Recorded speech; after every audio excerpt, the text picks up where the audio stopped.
ليش ما في خلاص ملابس؟ الساعة 7 أنا سمسم تصير غسالة، أنا حطي ملابس في الغسالة، هي تو خلص غسالة ليش ملابس من الساعة 7 ما في غسل وسوي يا شغل؟ هي كوك ما في سوي فطور ما في سوي ይሄን ስህተት ከሰራሽ መኒ መዳምሽ መቼም ቢሆን ይቅር አትልሽም። ብሎክ አድርጋ ለአንዴና ለመጨረሻ ጊዜ ከዚህ ሀገር ልታስወጣሽ ትችላለች ማለት ነው። ሰርታችሁ የመለወጥ ፍላጎት ያላችሁ አዲስ የመጣችሁ ቶቼ ይሄን ስህተት እንዳሰሩ ዋካችሁን ጥንቃቄ አድርጉ። አሰላሙ አለይኩም ወራህመቱላሂ ወበረካቱ። ክርስቲያን ወገኖቼ ሰላም ብያለሁ። እንዴት ናችሁ? እኔ ያለው አልሐምዱሊላህ። መይም ሸቃሊት ነኝ። ዛሬም በአዲስ ቪዲዮ መጥቻለሁ። አብራችሁን ቆዩ። ለቻናሉም አዲስ ከሆናችሁ ላይክ፣ ሰብስክራይብ በማድረግ ቤተሰብ ሁኑ። ውድ ቤተሰቦች የሀገሬ ልጆች በመጀመሪያ ማለት ነው ወደ አዲሶቹ ከማለፌ በፊት ነባር እህቶቼ እባካችሁን እናንተ ጥሩ ቤት ደርሷችሁ ጥሩ ሰው ደርሷችሁ እናንተም ጎበዝ ሰራተኛ ሆናችሁ ከዚያ ቤት ስትሰሩ ከዚያ ቤት ስትኖሩ ታይታችሁ የዚያ ቤተሰብ አባል የሆነ ሰው ሰራተኛ ጓደኛሽን ወይንም እህትሽን አምጪልኝ ሲሏችሁ አታምጡ። የሀገሬ ልጆች ለምን ብትሉ በእነሱ ምክንያት የእናንተ ስራም ሊበላሽ ይችላል ማለት ነው። ይቺ ልጅ አሁን ለ6 ዓመት ያክል እሷ ሰርታለች ማለት ነው። እና እሷን ስትሰራ ጎበዝ ሆና ስላዩዋት ሰራተኛ አምጪልን ይሉና ሌላ ጓደኛዋን ታመጣታለች። ጓደኛዋ ካሁን በፊት ሌላ አረብ ሀገር ሰርታለች እና ኮንትራቷን ሳትጨርስ ነው ወደ ሀገሯ የገባችው ማለት ነው። ከዛ ለካሴች ሙል ፍጥናት ከመጣቻት በኋላ ስራውን በአግባቡን አሰራም በተደጋጋሚ ተነግሯታል ማለት ነው። እንግዲህ ዛሬም ደግሞ እንደለመደችው ተደርጎ መዳሟ ከአሟ በላይ ሆኖባት በመጀመሪያ ላመጣቻት ልጅ ደወለችላት ማለት ነው። እንቲ ጅብት ሊሃዳ ቢሽካራ ትጅልሽ ዳክል ሀጅራ ወላሸንትሽ ተቀልትላታለች ማለት ነው። ያመጣሽልኝ ሰራተኛ ክፍል ውስጥ እንድትቀመጥ ነው ወይስ ልትሰራ ነው ያመጣሽልኝ አልገባኝም አለቻት። ከዚያ መታም ደግሞ ያችኛይቱ ልጅ እያናገረቻት ነበረ። ከሷም አልፎ እንግዲህ መዳሚቱም ሳሰባ ያስገባችው ልብስ ራሱ ሳይታጠብ ታገኘውና ብዙ ነገር እያለቻት ነበር ማለት ነው። ወደ ሌላው እመለስበታለሁ። የሀገሬ ልጆች ስሙኝማ፣ እናንተ ይህን ስህተት ከሰራችሁ መዳማችሁ መቼም ቢሆን ይቅር አትላችሁ። ወላሂ ብሎክ አድርጋ ልታሳፍራችሁ ሁሉ ትችላለች። ለምን ካላችሁ አረቦች ይሄ ነገር በእነሱ ቤት ትልቅ አይብ ብሎ ነው የሚሄድ ማለት ነው። እንደ ትልቅ ነውር ነው የሚቆጥሩት። ይሄን ምላችሁ የቻልኩት በራሴ ላይ ደርሶ ስላየሁት ነው ማለት ነው። ለምንድን ነው ይሄን ልላችሁ የቻልኩት? መዳሟ መታ እያናገረቻት እያለ በፊት ያልሰራችውን ስራ መዳም ስትመጣ ስታይ አንዴ ሳኑን ታነሳለ፣ አንዴ መጥረጊውን ታነሳለ፣ አንዴ ውሃ ታነሳለ ማለት ነው። ሀላስ አልሄን ከሌ አውልሽ ስሜን ካለም እያለቻት ነበር ማለት ነው። እረፊና አሁን የምልሽን ነገር ስሚኝ እስኪ አድምጪኝ እስኪ እያለቻት ነበር ማለት ነው። እንግዲህ ውድ ቤተሰቦች ሰዎች ነን። አንዳንድ ቀን እንደዚህ ያለ ነገር ሊያጋጥመን ይችላል። ግን ደግሞ እኛ ብልጦች ከሆነ ይሄን ነገር በልክ ሳይሆን በብልጠት ማለፍ እንችላለን። መዳሟ እንግዲህ አንድ ለዛችኛይቱ ሰራተኛ ያመጣሻል ልትቀመጥ ነው ወይ ብላለች። ይችኛይቱ ሰራተኛ ደግሞ መዳማችሁ ከቤት ስለሌለች መዳማችሁ ስለተኛችላችሁ ብቻ ስራችሁን ጥላችሁ በተለይ ስልክ ለምታወሩ ቲክቶክ ለምትጠቀሙት ለእናንተ ይጠቅማችሁ አልገባችሁ። መዳም ኖረችም አልኖረችም ግዴታችሁ የሆነውን ስራ መጀመሪያ ስራችሁን ስሩ ያገሬ ልጆች። ከዚያ በኋላ ስራችሁን ከጨረሳችሁ በኋላ ስልክ ለመጠቀም ሞክሩ። ነገር ግን አንዳንድ አረቦች አሉ የተፈለገ ያክል ቢሰራላቸው ቢፈጋላቸው የማይጠግቡ ማለት ነው። እንደዚህ ያለ መዳም ያላችሁ እህቶች ደግሞ ምን ታደርጋላችሁ መሰላችሁ? መዳማችሁ ስትወጣላችሁ ወይም ስተኛላችሁ ስራችሁን ነካ ነካ ታድርጉና በዚያች ሰዓት ረፍት ታደርጋላችሁ ማለት ነው። ለምሳሌ ኢንዶኔዥያና ፊሊፒንን እያቸው በጣም ብልጦች ናቸው የሀገሬ ልጆች። ጽዳት አጽዱ፣ ስራ ይሰሩ። ግን እንደ ነገሩ አድርገው በቃ ከኛ በላይ እነሱ ተግባብተው ይኖራሉ። ለምን? ጥሩ አፍ ስላላቸው ሀገሬ ልጆች ስራ ዜሮ ናቸው። ነገር ግን ባፋቸው ይለበልባቸዋል። እኔ ካሁን በፊትም ነግራቸዋለሁ፣ ዛሬም ደግመዋለሁ። 4 ዓመት ሳላውቅ ተጎድቻለሁ። አሁን ረፍት ላይ ነኝ ብያቸዋለሁ። ያሳረፈኝ ነገር ደግሞ አፌ ነው የሀገሬ ልጆች። 4 ዓመት የጎዳኝ ልክ ነበር ብያቸዋለሁ አይደለ? ብሰራም ባልሰራም ኦኬ ማማ ኢንሻአላህ ማማ በሉ ያልኳችሁ እኔ በምክንያት ነው። እና እኛ ኢትዮጵያኖች ምንድነው አሁን ራሱ ቆማ እያወራቻት እሷ ረግጣ ልተር ትፈልጋለች ማለት ነው። አንዴ እንዲህ አንዴ እንዲህ ያውነጠንጣታል። ይሄ ነገር ጥሩ አይደለም። በቃ እናንተ አጥፍታችሁም ከሆነ ሶሪ ማማ በሏት ማለት ነው። እናንተ ጥፋተኛ ከሆናችሁ፣ ጥፋተኛ ካልሆናችሁ ደግሞ መመለስ ያለባችሁ መልስ በአግባቡ መልሱ ማለት ነው የሀገሬ ልጆች። እሺ እንጂ ያዙ ይልቀቁኝ፣ ይሄን ልክ መጋባት፣ ይሄ ምን አለብኝነት ምናምን ጥሩ አይደለም። ምክንያቱም ይሄ የመጣ ነው እኮ ለዓላማ ነው፣ ሰርተን ለመለወጥ ነው። መቼም እያንዳንድሽ ደልቶሽ አይደለም የተሰደርሽው፣ ቸግሮሽ ነው አይደለ?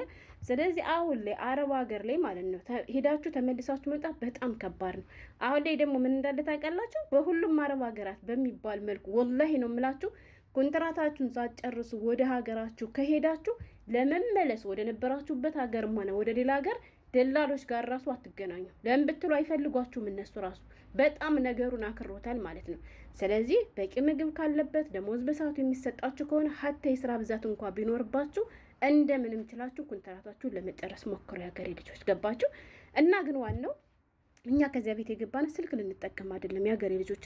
ስልክ ማለት በትርፍ ጊዜያችን የምንጠቀመው ነገር። እኔ ዩቱብ እሰራለሁ ወላይ በእንቅልፍ ሰዓት እሰራለሁ እንጂ ስራ ሰዓቴን በድሌ አንድም ቀን ቪዲዮ ሰርቼ አላውቅም ማለት ነው። አንድም ቀን። ለምን? ኃላፊነት የተሰጠኝ ስራው ነው። ገባችሁ? እዚያ ቤት የተቀመጥኩበት ዋናው ዓላማ የነሱ ስራ ስለሆነ። ዩቱብ ግን ምንድን ነው በትርፍ ሰዓቴ ከማወራበት ከምዘልበት ምን ከምልበት እሰራለሁ። ገብቷችኋል? እና እናንተም ስራችሁን አስቀምጣችሁ ስራ እያለባችሁ ስልክ ላይ ተወዝፋችሁ የምትውሉቶች ታው 7 ሰዓት የገባ ልብስ ማሽን ውስጥ እስካሁን አልታጠበም። አንቺ ምግብ አሰሪ፣ አንቺ እንደዚህ አታደርጊ። እንግዲህ አስቡት፣ ልብስ አላጠበችም ተባለ፣ ምግብ አልሰራችም ተባለ፣ ቁርስ አልሰራችም ተባለ። እንዲሁ ውሽት ሰው ነው ያለቻት። ገባችሁ? ከዚህ ሁሉ ስራ እንኳን አንዱን አልሰራሽም። ምን እያደረግሽ ነበር እስከሆነ ጽዳቱን እንኳን ያልጨረሽ እያለቻት ነው። ገባችሁ? እና የሀገሬ ልጆች ባካችሁ፣ ስለዚህ ጥንቃቄ አድርጋችሁ ስራችሁን ስሩ። በባዶ መሄድ መምጣት፣ ለደላላ በየአመቱ ለደላላ በየ6 ወሩ መክፈል፣ እናንተ ናችሁ የምትጎዱ የሀገሬ ልጆች። እሷማ ብሯን የጭነቀው እናንተ ናችሁ። ቀንጥራጥላ ነገ የተሻለ ታመጣለች። ብዙ ምን ሰርቻለሁ ብላ የሚላለ። ገባችሁ? እናንተ ከደረሳችሁበት ያልደረሱ በጣም ብዙ ሰዎች አሉ። እናንተ ያላችሁበትን ህይወት የሚመኙ በጣም ብዙ ሰዎች አሉ። ስለዚህ እኛ ደግሞ ከዚያ ቤት የምንገባው ቢያንስ በትንሹ ለ2 አመት ነው። ገባችሁ? 2 አመት ማለት ቀላል አይደለም። ስለዚህ ከሰው ጋር ስንኖር ደግሞ ተቻችሎ መኖር ግድ ይላል። መቻቻል ግድ ነው። የሀገሬ ልጆች እንዳልኳችሁ ሰዎች ናችሁ። በቃ ተሳስታችሁ ማታ ምሽታችሁ ተኝታችሁ ጧት ረፍዶባችሁ ከሆነ ማማ ሶሪ እንደዚህ ብላችሁ በደንብ አስረዷት፣ በስነ ስርዓት አስረዷት። ገባችሁ? እናንተው አጥፍታችሁ እናንተው በድላችሁ ግን በማን አለብኝነት እንደዚህ የምትሽኮረመሙ ከሆነ ከባድ ነው። ግን አንተ ሀታ ጥፋተኛ ሆናችሁም ጥፋተኛ ማልሆናችሁ እሷ እንደዚህ ሀራ ሆና ስትመጣ ተናዳ ስትመጣ እንኳን እናንተ ነአማማ ሶሪ ማማ ብትሏት ወላሂ ባንዴ ትቀየርላችኋለች ማለት ነው። ሶሪ ማማ ይሄን በሰው ያለ ይሄን ባህላት ባይሽው ያ እንደዚህ በሏት።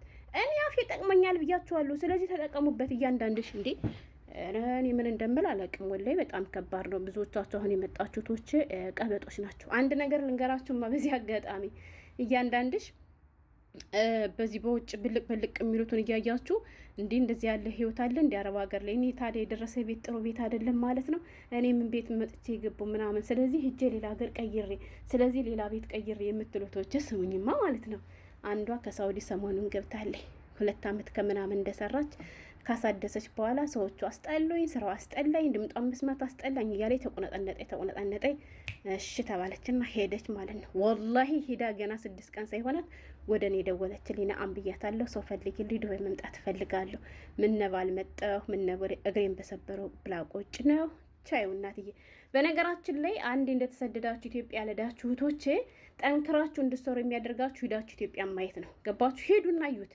በተለይ 2 አመታችሁን ጨርሳችሁ 3ኛ 4ኛ አመት ላይ ያላችሁ እንደዚህ ያቅረሸረሻችሁ እጅ ያላችሁ ልጆች ካላችሁ ሄዱና እዩት። ከዛ በኋላ ጸጥ ብላችሁ ነው ተመልሳችሁ መታችሁ የምትሰሩ። ለምን? ሁኔታው ራሱ ያስገዳችኋል፣ ሀገር ቤት ያለውን ነገር ስታዩ ማለት ነው። እና በጥቅሉ ስራችሁን አክብራችሁ ስሩ። ከአሰሪዎቻችሁ ጋር ተግባብታችሁ ተቻችላችሁ ስሩ ነው። ገባችሁ? ስራ እያለባችሁ መዳም የለችም መዳም ወታለች ተኝታለች ብላችሁ ስልክ ላይ የምታተኩሩቶች ነውር ነው፣ ጥሩ አይደለም። አሁን እቺ ልጅ በእሷ ምክንያት ስንት አመት ሙሉ ተከብራ የኖረችውን ልጅ ራሱ አስወቀሰቻት። እና ቅድሚያ ለስራችሁ ስጡ ማለት ነው የምፈልገው። መዳም በጣም ተናዳባታለች። ከንዴቷ በላይ ደግሞ ልታናግራ ስትመጣ እሷ ያቁነጠነጣታል። ገባር ነው ብቻ አንዳንድ እህቶች ማለት ነው። ብቻ ለማስተዋል እንስጠን ነው የምላችሁ። በእርግጥ አሉ አንዳንድ አረቦች ቢሰራላቸው የማይጠግቡ አሉ። ግን ደግሞ ለነዚያም እናንተ ማወቅ አለባችሁ። እንዳልኳችሁ እነሱ ሲተኙላችሁ እናንተ ረፍት አድርጉ፣ እናንተ ስልክ ተጠቀሙ። ከዚያ ሲነሱላችሁ የምትሰሩ መስላችሁ ደግሞ ሙስ በሉ ማለት ነው። ሀታ ያጸዳችሁትን እንኳን መልሰሽ አጅ ሲሏችሁ ኦኬ ማማ ካላችኋቸው ባታጸዱት ራሱ ችግር የለም። ግን ታዛችሁ ገና ላ ካላችሁ በቃ ይጠሏችኋል። እና ባካችሁን አስተውሉ።